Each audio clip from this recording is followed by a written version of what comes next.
देखिए, अक्सर आपने किसी को ऐसे कहते हुए सुना होगा या खुद हो सकता है आपने ऐसा कहा हो कि किसी से भी पाला पड़ जाए, कोर्ट कचहरी के चक्करों का पाला ना पड़े। अब यहाँ पर एक कोर्ट कचहरी आने वाली है जिसके हम लोग साक्षी बनेंगे। इसमें कितना मज़ा आने वाला है या कितनी तकलीफ होने वाली है, बात करने के लिए हमारे साथ हैं इस सीरीज के writer and one of the actors Puneet Batra. Series का नाम है कोर्ट कचहरी। सोनी लिव पर जल्द हम देखने वाले हैं। ट्रेलर अगर आपने देखा है मेरी तरह आपको भी थोड़ा सा एक इंट्रीग तो पैदा हो ही हो गया होगा कि भैया ये कोर्ट रूम ड्रामा में हम क्या देखने वाले हैं। सो ढेर सारी बातें पुनीत से करेंगे, लेकिन पुनीत पहले बहुत बहुत स्वागत आपका पंजाब केसरी नवोदय टाइम्स पर।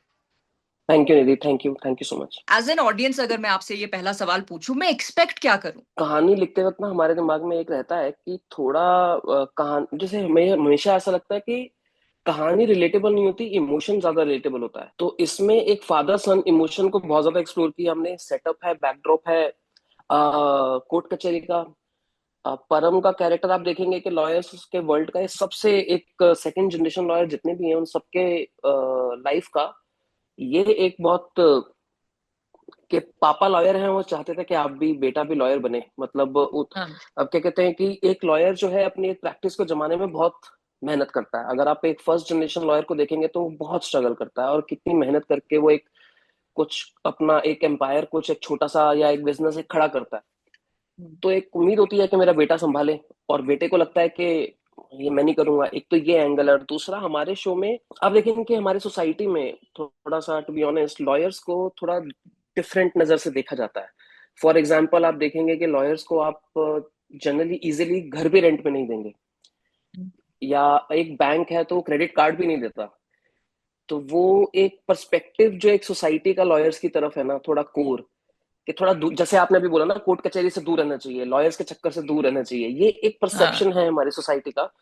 तो ये करेक्ट। परसेप्शन को हमने एक फादर के जो बेटे हैं जिनसे वो चाहते हैं कि लॉयर बने उसको दे दिया है। उसका भी ये पर्सपेक्टिव है, उसे भी लगता है कि यार ये तो बेकार काम है, लॉयर्स तो मेरे को नहीं बनना लॉयर्स। मतलब मेरे को स्पॉयलर्स नहीं देने चाहिए, बट थोड़ा सा जैसे एक होता है ना कि एक मैं एक्चुअली इस शो में तो नहीं है, लेकिन मैं जब रिसर्च कर रहा था लॉयर्स के लिए मैं बहुत लॉयर से मिला। मैं दिल्ली में कड़कड़डुमा में काफी समय बैठता था, 30 हजारी में बैठा। और ग्रेटर नोएडा में ना विलेज वाला एक जो डिस्ट्रिक्ट कोर्ट है, सूरजपुर कोर्ट, वहां भी हम्म। बहुत बैठा। तो मैंने एक ये चीज देखी कि एक लॉयर ने तो बताया कि उनके बेटे अभी हमारी फिल्म इंडस्ट्री में ही है। उन वो चाहते थे कि उनका बेटा लॉयर बने, और वो उसने अपने फादर को ये लाइन बोल दी कि अरे मुझे नहीं बनना, ये झूठ की कमाई का धंधा है, अच्छा। मुझे तो ही वॉज वेरी हर्ट। तो ऐसे दो तीन लोगों से मैं मिला, मेरे और जानकार हैं जो कड़कड़डुमा कोर्ट में उनके बेटे के साथ भी था, वो इंजीनियर है। और वो चाहते थे कि अरे कहाँ तू सुबह जाता है, ये हमारा बिजनेस है। और उसको होता था अरे नहीं नहीं ये क्या है, मैं नहीं करूंगा। तो ये एक इतना कोर इमोशन है लॉयर्स के फील्ड में। और दूसरा इमोशन है इस सोसाइटी का कि अरे कोर्ट कचहरी से दूर रहो। मतलब हाँ। एक्चुअली थोड़ा सा है, हम लोग उनको थोड़ा जिस एंगल से देखते हैं। तो ये पर्सपेक्टिव को कैसे ब्रेक करना है, क्योंकि आप देखेंगे कि जुडिशरी हमारे डेमोक्रेसी का फोर्थ पिलर, थर्ड पिलर माना जाता है। पर वो ये भी कहा जाता है कि वो बाकी पिलर्स की भी एक स्पाइन है। हाँ। मतलब अगर अगर अगर जो बाकी पिलर्स अगर काम नहीं कर रहे हैं तो उनके अगेंस्ट गुहार भी कहाँ लगाओगे, करेक्ट। कहाँ जाओगे। और दोनों मिक्स्ड फीलिंग्स हैं, मैं समझता हूँ लोगों की। पर एक फीलिंग ये भी है कि जब आपके साथ कुछ गलत होता है तो एक आता है ना कि कहाँ जाऊं, कहाँ हाँ। जाओगे आप। यही तो है जहां गुहार लगाओगे। आपको एक होप तो है ना कि यार यहाँ पे मेरी कुछ कोई सुनवाई हो सकती है क्या, मतलब कोई जज मेरे करेक्ट। अगेंस्ट, मतलब मेरे साथ रह सकता है क्या, मेरा पॉइंट सही है तो मतलब एक होप भी तो है देता है ना। तो ये पर्सपेक्टिव एक्सप्लोर किया है हमने, जिसमें अब हाँ मतलब ये पर्सपेक्टिव एक्सप्लोर किया है। पर उसमें ये भी रहता है कि काफी इंपॉर्टेंट फैक्टर है कि बच्चे अपने फादर के प्रोफेशन को थोड़ा सा वैसे ही लुक डाउन करते हैं जनरली ही। हम्म। और वकीलों के प्रोफेशन में तो मुझे लगता है कि जनरल परसेप्शन भी है कि अरे दूर रहना चाहिए। राइट। अब बैड एप्पल्स तो आपको हर जगह मिल जाएंगे, ऐसा ऐसा नहीं बोलूंगा कि इट्स ऑल हंकी डोरी एंड वाइट, बट ऐसा नहीं है। वो प्रोफेशन की कुछ एक्सपेक्टेशन है, वो थोड़ा सा हमें रिपेल कर देती है, but it's very very important for the society. मतलब क्योस हो जाएगा अगर आप देख लो, जुडिशरी अगर आप हटा दें हम डेमोक्रेसी से, तो क्या ही फिर मतलब क्या बचेगा, मतलब तो खत्म हो जाएगा। तो इस वो उस लेंस के साथ इस शो को देखा गया है। तो हाँ, तो ट्रेलर में तो जितना बताया है। कहानी उस पर्सपेक्टिव को कहीं बदलती हुई नजर आएगी पुनीत? ऐसी कोई कोशिश है कि एक पर्सपेक्टिव, जैसे मैंने भी शुरुआत में ही कहा था, और ज्यादातर लोगों से आप पूछे राय यही रहेगी कि भैया कोर्ट से पाला ना पड़े, वकीलों से पाला ना पड़े। तो कहीं कहानी में एज अ राइटर आप वो चश्मा हमें पहनाना चाह रहे हैं कि वो पर्सपेक्टिव थोड़ा बदले? आ, कोशिश तो की है। मेरी उम्मीद है कि आप पूरे एपिसोड देखेंगे तो आपको कुछ एक डिफरेंट साइड दिखेगी वकीलों की। हम्म। मतलब एक साइड तो, एक परसेप्शन तो ऑलरेडी बना ही हुआ है। राइट। थोड़ा सा उसके परते खोलेंगे हम। थोड़ा सा, मतलब I don't want to give spoilers but please watch. मतलब जिस तरीके से वकीलों को हम देखते हैं उसका एक डिफरेंट एंगल देखने मिलेगा।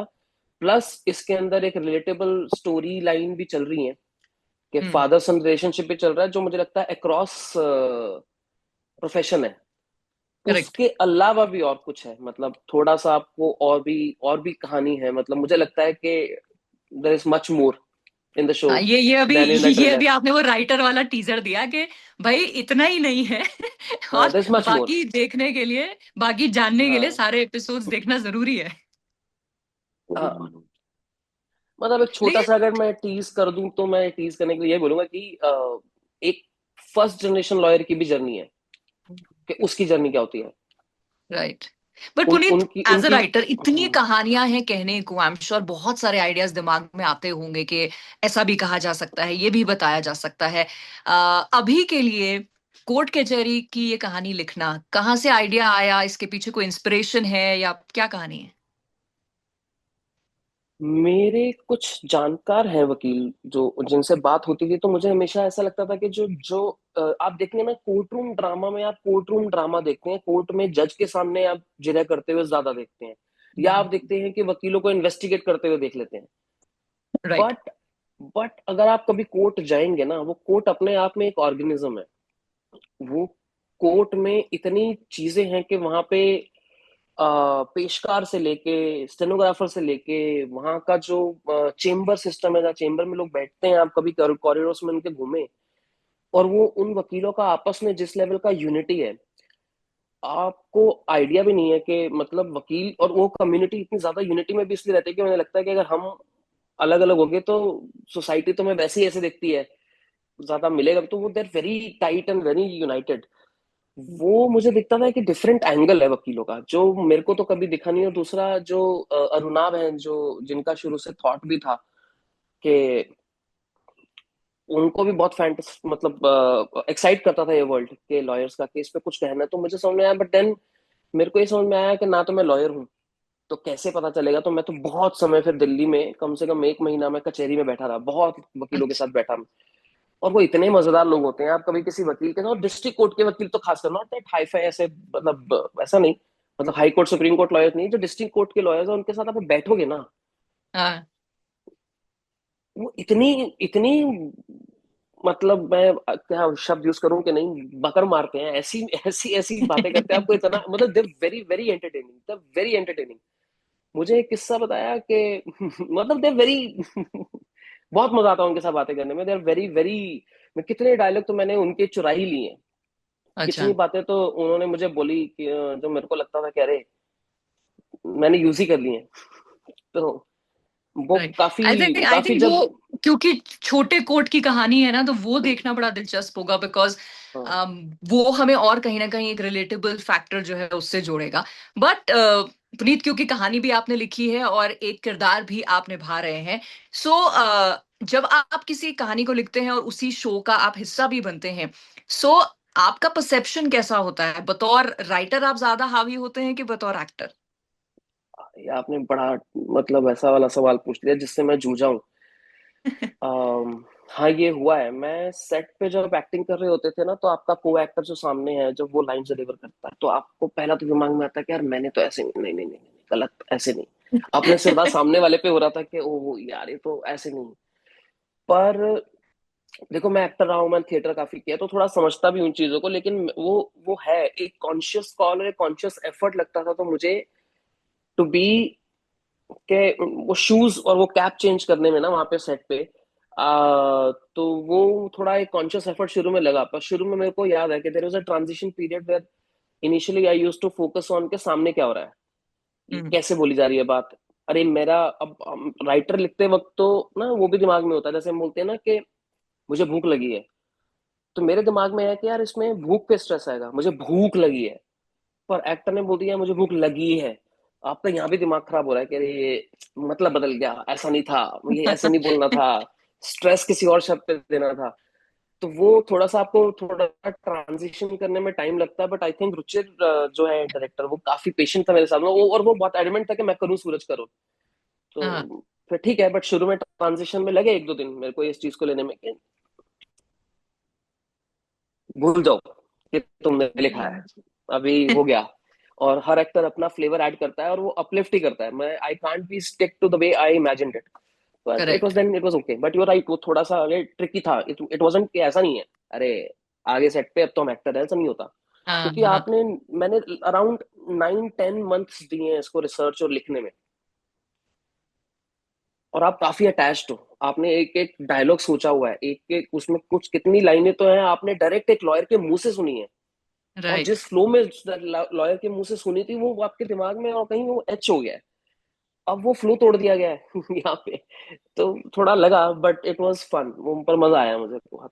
राइट। तो अगर सूरज की बात करें तो सूरज का जो कैरेक्टर है, कौन है, कैसे हैं, क्या पर्सनालिटी ट्रेट्स हैं? सूरज काफी काफी एक वो होता है ना कि आप जब जब कुछ पढ़ाई करके चाहे आप डॉक्टर बने, चाहे आप इंजीनियर बने, चाहे आप लॉयर बने, एक नाइविटी होती है इंसान की जब वो बाहर निकलता है और वो सोचता है कि मैं दुनिया बदल दूंगा, मैं आया हूं और मैं मचा दूंगा, और ये तरीका होता है सही, मैं बदल दूंगा, मैं दुनिया बदल दूंगा। हाँ और धीरे धीरे धीरे धीरे वो दुनिया आपको बदलने लगती है।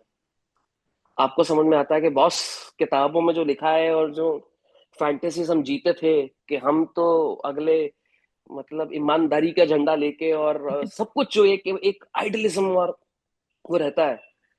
तो सूरज उस स्कूल से आता है कि ओके। मैं ऐसा वकील नहीं बनूंगा, मैं मैं कुछ और सोच के आया था। तो और फिर उसको दिखता है कि यार, और और वो सूरज का कैरेक्टर में वो फर्स्ट जनरेशन लॉयर है। वो हरीश माथुर को काफी आइडलाइज करता है, उन्हें बहुत मानता है, क्योंकि वो भी अपने समय के फर्स्ट जनरेशन लॉयर थे और उन्होंने भी एक जहां वो पहुंचे हैं, ये हजारों लाखों में से एक एक दो वकील ही कर पाते हैं। मतलब ये भी कन्वर्जन बहुत कम है, वरना आप देखेंगे कि वकील, कितने वकील आप देखेंगे कोर्ट के गेट पे खड़े होके आपसे पूछ रहे हैं कि अरे क्या नोटरी का काम करना है, क्या करना है। आप देखेंगे हाँ तो करेक्ट। हमें फैंटेसी होती है साल्वे सर को देख के, वो हजारों लाखों में एक है। इतने कोर्ट हैं, इतने वकील हैं, तो वो सूरज बहुत ज्यादा मानता है हरीश माथुर को। और एक उनकी जिंदगी की सबसे बड़ी स्ट्रगल होती है पहला केस। उन्हें जज के सामने खड़े होके केस का जिरह करना अपने क्लाइंट का, ये मिलता ही नहीं है मौका कितने सालों तक। तो वो सूरज की कहानी एक फर्स्ट जनरेशन लॉयर की है थोड़ी सी, और सीधा आदमी है, उसे लगता है कि मैं दुनिया बदल दूंगा। पर थोड़ा थोड़ा तो दुनिया भी उसे तोड़ती है, पर फिर भी उसके ईथोस उसके साथ रहते हैं। थोड़ा इस तरीके का एक कैरेक्टर है और उसकी भी एक जर्नी है। मजा आएगा, मतलब मुझे लगता है कि आप देखेंगे तो थोड़ा सा वो भी एक है फ्लेवर, वो भी एक कहानी है जो काफी रिलेटेबल इमोशन है उसमें भी। Right right. एक तो मुझे ये बात बहुत अच्छी लगी कि टीजर में जितना अभी तक देखा, जो भाषा है ना वो बहुत ही आम, सरल भाषा का इस्तेमाल किया गया है। ऐसे कोई हम्म। शब्द या टर्मिनोलॉजी नहीं है। ऑफ कोर्स कोर्ट में कुछ होंगे तो अलग बात है, बट आम तौर पे जो हम बात करते हैं, जैसे आप और मैं अभी बात कर रहे हैं, तो उस तरह की भाषा आपने इस्तेमाल की, ये मुझे बहुत अच्छा लगा। मेरे लिए number thank you. One relatable factor तो ये बना। अब मैं अगला थैंक यू। सवाल पुनीत ये पूछना चाहती हूँ कि एज अ राइटर आगे आप किस तरह की कहानी हमें बताना चाहेंगे, और जब आप एक एज एन एक्टर काम करते हैं तो किस तरह की कहानियों का आप हिस्सा बनना चाहेंगे? मुझे एक्चुअली मुझे लगता है कि कहानी हर वर्ल्ड में, वर्ल्ड बहुत इंपॉर्टेंट होता है। अ, और मेरे को बहुत मजा आता है उस वर्ल्ड में, मतलब I I I really enjoy exploring world, मेरे को बहुत मजा आता है। मैं बीच में पोकर के ऊपर कुछ लिख रहा था, तो मैं पोकर में डीप डाइव किया मैंने, पोकर का जो, और मुझे समझ में आया कि पोकर है क्या। फिर मैं बीच में एक डॉक्टर्स पे सोच रहा था, तो मैं आईसीयू में बैठा रहता था कितने डॉक्टर्स के साथ, इतने डॉक्टर्स दोस्त बन गए मेरे। वकीलों पे शो लिखा तो मुझे लगा यार वो जब वर्ल्ड में घुसते हो ना आप, जब आपको डिफरेंट साइड दिखती है, डिफरेंट एंगल दिखता है, मतलब मुझे बहुत मजा आता है एक्सप्लोर करके, और ऐसा मुझे अपने आप में थोड़ा ना वो भी महसूस होता है कि कितने छोटे लोग हैं हम। अपनी स्ट्रगल को इतना ऐसा फैंटेसाइज कर रखा है कि अरे मैं इतनी स्ट्रगल एज एन एक्टर, मैंने 4 ऑडिशन दिए, मेरा कहीं सिलेक्शन नहीं होता, उफ क्या दुख है, कितनी स्ट्रगल है। और मैं देखता हूँ बाकी लोग भी बहुत मेहनत करते हैं, मतलब बहुत, मेरे को उनका वर्ल्ड देख के बहुत मजा आता है। और मैं थोड़ा सा हम्बलिंग एक्सपीरियंस होता है मुझे थोड़ा सा ना, एक जैसे आप देखेंगे कि एक परसेप्शन है, अरे ये 9 to 5, तो अरे 9 to 5 हमारी एक फैंटेसी है कि है, ऐसा है नहीं, मेरे को नहीं लगता अभी। मैंने इंजीनियरिंग का वर्ल्ड अच्छे से एक्सप्लोर किया, 10 साल खुद जॉब किया एज एन इंजीनियर। मैं इंडस्ट्री में काफी लेट आया। उसके बाद मैंने डॉक्टर्स का वर्ल्ड अच्छे से एक्सप्लोर करा है। मैंने एयरफोर्स पायलट्स के साथ समय बिताया है कि क्या है उनकी लाइफ। मेरे को poker players, pro poker players तो बहुत, मुझे थोड़ा सा एक नॉर्मलाइज रियल लगने लग जाता है कि भाई ऐसा भी नहीं है, मतलब दुनिया में सब लोग मचा रहे हैं और सब लोग बहुत मेहनत करते हैं, सब लोग ह्यूमिलेट भी होती हैं, सब लोग स्ट्रगल करते हैं, सबकी जिंदगी एक है। थोड़ा इतना भी फैंटेसाइज नहीं करना चाहिए अपनी स्ट्रगल को, थोड़ा मेरे को हम्बलिंग लगता है, तो बहुत मजा आता है मुझे डिफरेंट वर्ल्ड्स एक्सप्लोर करने में। ऊपर ऊपर से मजा नहीं आता फिर, इसलिए I take a lot of time. मेरे ऊपर थोड़ा सा वैसा भी लग गया, is a slow writer, but I it's okay. Slow writer मतलब टाइम लगता है, क्योंकि अगर कोई वर्ल्ड जिया नहीं है तो ना रियल नहीं होगा। अब हम्म। मेरे को कई बार दुख होता है लॉयर्स का, कुछ देखता हूँ तो ऐसे बोलना नहीं चाहिए, बट वो थोड़ा, फिल्मों ने जो हमें वर्ल्ड दिखाया ना वकीलों का, उसी को ही हम थोड़ा सा नए कपड़े पहनाने में थोड़ा, मेरे को बहुत मजा आता है to sit there, sit with them. और रैंडम, मेरे को याद है कि रैंडम बातें करता था मैं तो उनके साथ, कुछ ऐसा एजेंडा भी नहीं होता था कि कुछ बताओ ना, कुछ कहानी दो ना, ऐसा नहीं है, ऐसी बस हाँ। बैठे हैं, बकैती चल रही है, और उसमें ही कुछ फिर बाद में आपको लगता है कि कुछ मिला, कुछ मिला। वो छोटे छोटे ऐसे पर्ल्स मिलते रहते हैं, तो उसमें मजा बहुत आता है। तो मेरे को तो लगता है कि मैं किसी भी टाइप की कहानी के लिए एक्साइटेड हूँ, बट बशर्ते मेरे को समय दिया जाए और मैं उसमें, मुझे घुसने का मौका मिले। अगर मेरे को मजा नहीं आएगा तो फिर मैं, मेरे टेक्स्ट में भी मजा नहीं आएगा, या तो मैंने वो लाइफ जी हो। राइट। अब लॉयर तो मैं हूं नहीं, डॉक्टर तो मैं हूं नहीं, तो अब लिखना है तो कैसे करोगे ये? या तो आप देख देख के इंस्पायर होके लिखो, या रियल वर्ल्ड में जाके घुसो। तो इसलिए राइट। बहुत मजा आता है। और आपने पूछा कि एज एन एक्टर मैं किस टाइप के रोल करना चाहूंगा, उसमें भी ऐसा कुछ नहीं है। आई थिंक मजा आना चाहिए बस। मजे के लिए राइट। आए, मजा ही करने आए हैं। तो यही सोच के आए थे इंडस्ट्री में कि मजे करेंगे, एंजॉय करेंगे, कहानी कहने में तो मजा आता है, पुनीत, एक बस मैं फ्लेयर यही है चाहती हूँ कि चाहे आप बचपन से। किसी कहानी का हिस्सा बने एज एन एक्टर, उसमें आप मजा करें, या फिर आप कोई कहानी हमारे लिए लिखें किसी सीरीज किसी के लिए, उसमें आप इतना घुस जाएं कि फिर कहानी हम जब देखें तो हमें मजा आए। So wishing you all the luck for जो भी फ्यूचर में आप काम करते हैं, and thank you so much for talking to me. Thank you, thank you Nidhi, thank you so much.